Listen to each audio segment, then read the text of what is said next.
लखनऊ के लोहिया सभागार में रविवार को हुई बीजेपी की प्रदेश कार्य समिति की बैठक में सब कुछ दिखाई दे गया।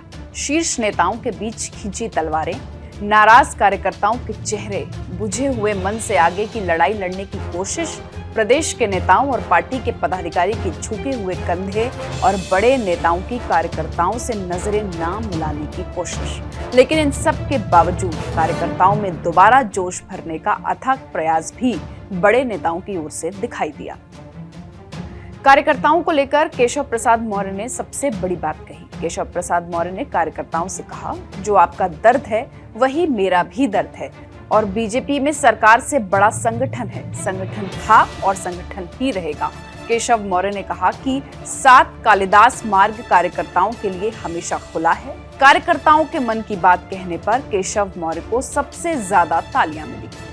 मुख्यमंत्री योगी आदित्यनाथ ने बोलते हुए अपनी लकीर खींच डाली। मुख्यमंत्री ने अपनी गवर्नेंस को लेकर साफ कर दिया कि जिस अंदाज में उनकी सरकार चल रही है उस पर कोई फर्क नहीं पड़ेगा। उन्होंने उदाहरण मुहर्रम का जरूर दिया, लेकिन संदेश सबके लिए था। जब संगठन के बड़े नेता प्रदेश अध्यक्ष से लेकर केशव प्रसाद मौर्य तक कार्यकर्ताओं की बात कर रहे थे, तो उसका जवाब सीएम योगी आदित्यनाथ ने ये कहकर दिया कि जब विपक्ष झूठे नैरेटिव गढ़ रहा था तो हमारे कार्यकर्ता जवाब क्यों नहीं दे पाए। स्मार्टफोन पर सुबह शाम गुड मॉर्निंग भेजा जा सकता है, लेकिन विपक्ष के फैलाए झूठ का जवाब क्यों नहीं दिया गया। मुख्यमंत्री के निशाने पर संगठन था और इसलिए उन्होंने अति आत्मविश्वास शब्द का इस्तेमाल किया।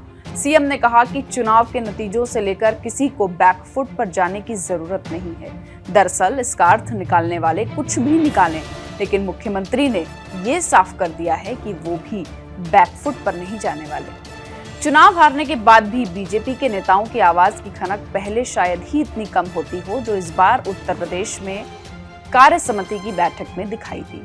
कार्य समिति की बैठक की शुरुआत प्रदेश अध्यक्ष भूपेंद्र चौधरी के भाषण के साथ शुरू हुई। अपनी बात रखते हुए आखिर में भूपेंद्र चौधरी ने कार्यकर्ताओं के लिए जो बात कही वो महत्वपूर्ण थी।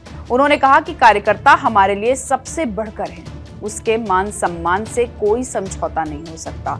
यूं तो कार्यकर्ताओं की बात सबने की, लेकिन राजनीतिक प्रस्ताव में कार्यकर्ताओं के बीच फैली निराशा का कोई जिक्र नहीं है। ना ही अफसरशाही के खिलाफ लगातार बोल रहे नेताओं के उस मुद्दे का जिक्र है जिसमें ये कहा गया कि कार्यकर्ता नाराज होकर घर बैठ गया।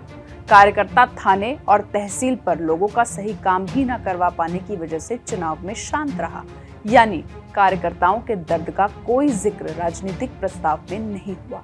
राष्ट्रीय अध्यक्ष जेपी नड्डा ने सभी से आत्मचिंतन की बात जरूर की। ये नसीहत सबके लिए है, चाहे संगठन हो या सरकार। अब देखना यह है कि क्या खिंची हुई तलवारें वापस म्यान में जाती हैं या फिर आने वाले वक्त में उत्तर प्रदेश शीर्ष स्तर पर मचा घमासान यूं ही बना रहता है। हमारे इस वीडियो पर आपकी क्या राय कमेंट सेक्शन में लिखकर जरूर बताएं।